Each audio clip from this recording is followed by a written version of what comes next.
Қайырлы күн баршаңызға. Осыдан аз уақыт бұрын баяннан қазақша сабақ, яғни бірінші сабақ түсірген болатынмын. Бірінші сабақта баянның соль кілтін үйрендік. Және де ол жерде саусақ қойылымын бәрін көрсеткенмін. Сол бойынша дайындалған көрермендердің сұрауы бойынша бұйырса екінші сабақ түсірейін деп отырмын. Бүгін екінші сабақта біз баянның бас кілтін үйренеміз, яғни сол жағын, аккордтар.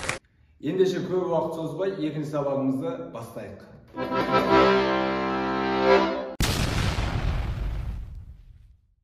Ал достар, баянның сол жағы, яғни бас кілті бізде. Бұл жерде ақ кнопкалар және де қара кнопкалар бар. Бұны бізде музыкада мыналар таза ноталар, мыналар диез, мыналар бемоль деп айтады.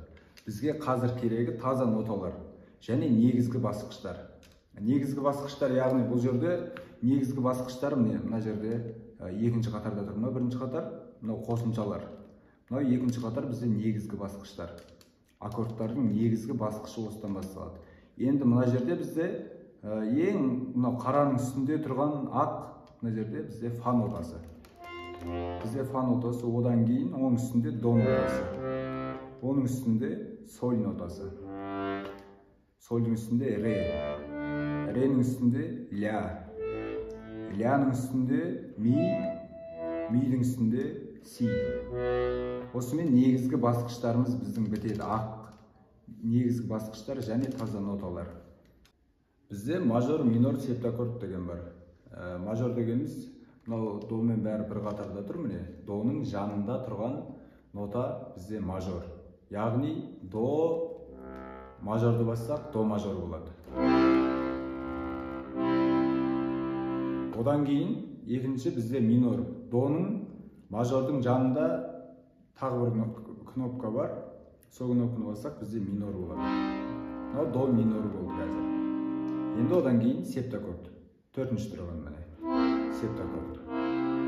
Өздеріңіз байқағандай мажор мен минордың айырмашылығы бар. Мажор дегеніміз көңілді, кәдімгі бір күшті көңіл күйді білдіреді. Минор дегеніміз көңілсіз. Көбіне біздің қазақтың халық әндері мажорлы болып келеді.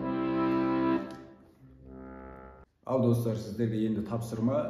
Бізде до мажор, фа мажор, до мажор, соль мажор, до мажор.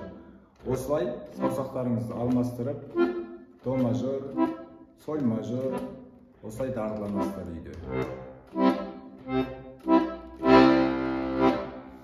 Ал енді достар, баянның екі жағын қосып үйренуге дағдыланайық.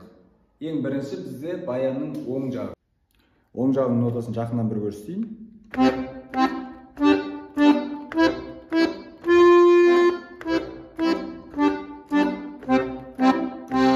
Енді саусақ қойылым бойынша.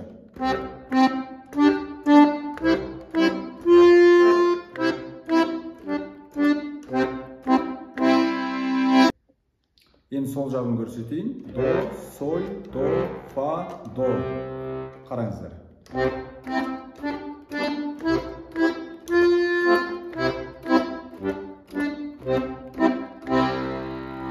Достар, енді бізде до нотасын екі рет басамыз, ал мына жағынан доны мажорды басамыз. Енді екеуін қосқанда мынандай дауыс шығады.